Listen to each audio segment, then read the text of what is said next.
asalaamu calaykum waa yuusuf shire isku soo noqod wanaagsan waa maalin kale iyo fursad kaloo cusub maantana waxaynu isla eegi doonaa dhankaas iyo u k iyo laba jaamacadood oo ka mid a labada jaamacadood dunida ugu waaweyn oxford iyo cambridge oo heshiisa la galeen mastercard foundation scholarship ku bixinaya ardayda xiiseynaysa ama danaynaysa masterka waa tahay fadlan haddii aad channel ku cusub tahay share subscribe like lana sii wadaaga asxaabtaada fursado badan baan si isbuucla u soo geliyaa xaggan isbuucan marka laba fursadood aan eegi doono waxa weeye laba jaamacadood oo aad wada garanaysaan oxford iyo cambridge waxa aynunu maanta ku bilaabi doonaa jaamacaddaasi oxford iyo laanta africa oxford initiative oo heshiisa la gashay mastercard foundation doonaysa inay fursad ku siiso arday badan oo afrikaana si ay uga diyaariyaan tod masters degree research masters degreega koorsooyinka caadiga la qaato ay ka diyaarin doonaan jaamacaddaasi oxford marka ardayda taalentiga leh oo masterka diyaarinaya africa ka soo jeeda ayaa labadan laamood afix iyo mastercard foundation waxay iska kaashanayaan in ay hal sano ka dhigtaan jaamacaddaasi master oo waxyaabihii ku bixi lahaa dhan laga bixiyo marka waa akhrin kartaan idinkuna bagekan xogta oo dhan scholarshipka iyo afix baa ku qoran laakiin waxyaaba ugu muhiimsan waxaa ka mid ah in waxa weeye in sanadkaas ardayga laga taageerayo waxyaabahaas technicalka ama ardayda technical entrepreneurial and leadership skills laga taageeri doono laguna xiri doono dad kale oo fursadahan hore uga faa'iidaystay ama scholars kale oo dhigta jaamacadda marka midda kaloo muhiimka waxa weeye areada programku wuxuu ku dulmeerayaa afix themes ama ajendaha africa raba in laga caawiya sustainable development goals sida health people integrated societies qodobka labaad green future and innovation for prosperity marka themeskan waa areada ay danaynayaan inay ka caawiyaan qaaradda africa marka ardayda soo doorato waxyaabahan maadooyinka la xiriira ilgaara ayaa lagu eegi doonaa scholarship sidoo kale waxa uu emphasis badan siinaya ama ilgaara ku eegayaa dadka aan fursadaha markasta helin sida dumarka dadka qaxootiga ama dalka ku barakacay iyo dadkan accessibility needs kale oo aan heli karin sida dadka kale oo lixaad kale fursado badan aan heli karin marka scholarshipkaasaan horey carabka ugu dhuftay wuxuu ku fargaraynaya tuition feega oo lacag jaamacad kaaga baxay iyo wixii nolosha qofkaasi uga bixi lahayo deegaankii iyo waxay kaloo ka caawin doonaan waxyaaba kale oo ay ka mid yihiin flightska fiisaha health insurancega iyo waxyaaba kaloo emergencyga qofkaasi kusoo baxo marka waa scholarship fully funded oo wax kasta ardayga laga taageeri doono sidoo kale barnaamijkan waxaa la socda in ardayda mastarka markay dhameeyaan 4 bil ilaa 6 bil training ay u aadi doonaan africa marka su-aasha kale weyn ba waxay tahay how to apply scholarshipkan see loo xareyn karaa waxa weye scholarshipkan wuxuu u xareyn karaa qofku in uu marka hore waxa khasaba u yahay african inuu degan yahay africa uu doonayo inuu master thought oo diyaarinayo jaamacadda oxford raba inuu ka diyaariyo marka si lagu aqbalo sida halkan ku qoran waxa weeye waa inaad dalbatid graduate study waa inaad jaamacadda horta ka dalbatid oo jaamacadda soo dhex maraysaa jaamacadda aqbalaad ka dalbanaysaa ama haddii ay ku ogol yahay offer markii jaamacaddu ay kusoo aqbasho baa stageyada kale u gudbaysayo inaad scholarshipka xaraysid iyo aad usii gudbaysaa marka jaamacadda websitekeeda dabcan waa kana admission portalkii xagaasaad kasii eegi kartaa koorsooyinkii sidoo kale application guidekii bay ku siiyeen oo ay si fiican u sharaxeen marka xogta u baahan tahay oo dhan halkanaa ka helaysaa sidoo kale waxa aad dhalinyarada ugula talinayaan in ay xareeyaan inta ka horeysa december iyo january oo koorsooyinka badana jaamacadaha waaweyn qaybna waxay xirmaan december qaybna january marka markasta waxaa qasaba inaad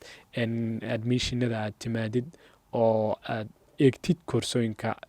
jaamacaddu bixiso marka koorsooyinka waa kuwana iyagoo ilaa z baa u eegi kartaa ama qaabka department baa u eegi kartaa kadibna application guidekiina xaggana waa ka heli kartaa linkskana meel kastuu ku qoran yahay oo waxaweeye xogtiibay ku siinayaan oo application kastaa u bilaabisid xogtaada gelinaysid referenceska iyo qaabka ay u shaqeeyaan luqadii iyo waxyaabaha ay kaa rabaan dokumentiyada bixintii lacagta hadday fee jirto oo application fee oo kale laakiin application fee waiver baa meesha ku hosa aragtaa marka qofku maadaama scholarship xareyn application fee waiver baa loo sameynayaa marka applicants eligible candidates who receive conditional offer dadka candidateska xareeyey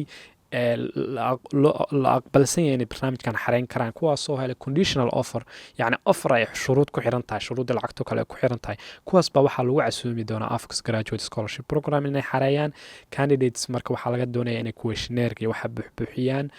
marka application gaar oo hadda kadib imanaya markii ay jaamacaddu ay conditional offer ku siiso kadibna shortlistedka dadkaas laga soo saaro oo laga soo koobo baa waxaa loogu yeeri doonaa interview virtual oo online ah kaasoo go-aamin doona inay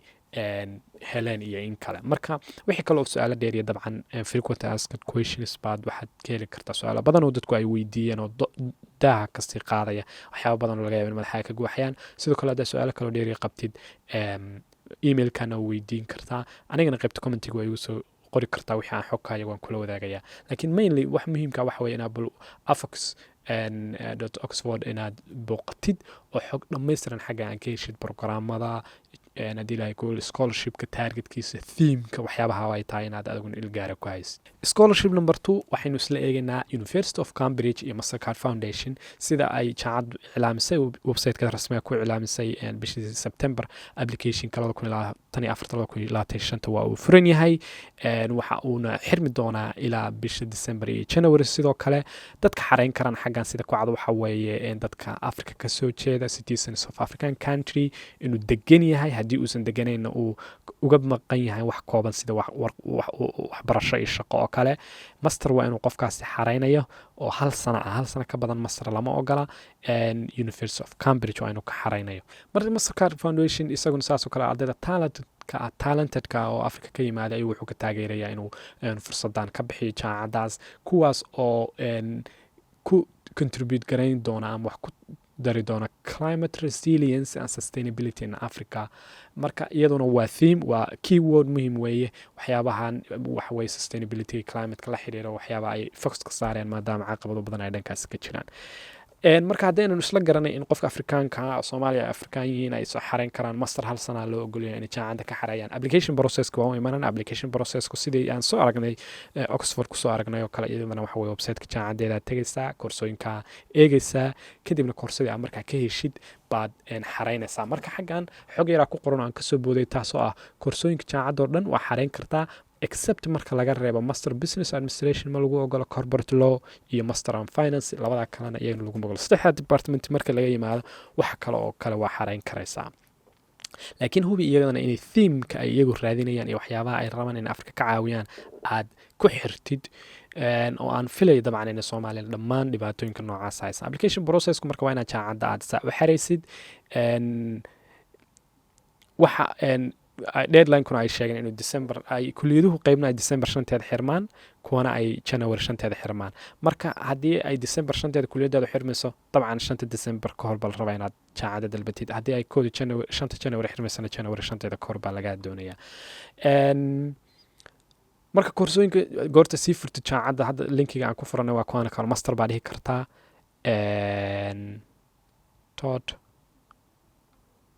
full time xaggan ka baari karaysaa marka sida xaggan ka muuqato waa list aad u badan haddii kale keyword baa xaggaa gelinaysaa kuliyadaada keywordkeeda saasaa kadibna kusii baaraysaa maadadaada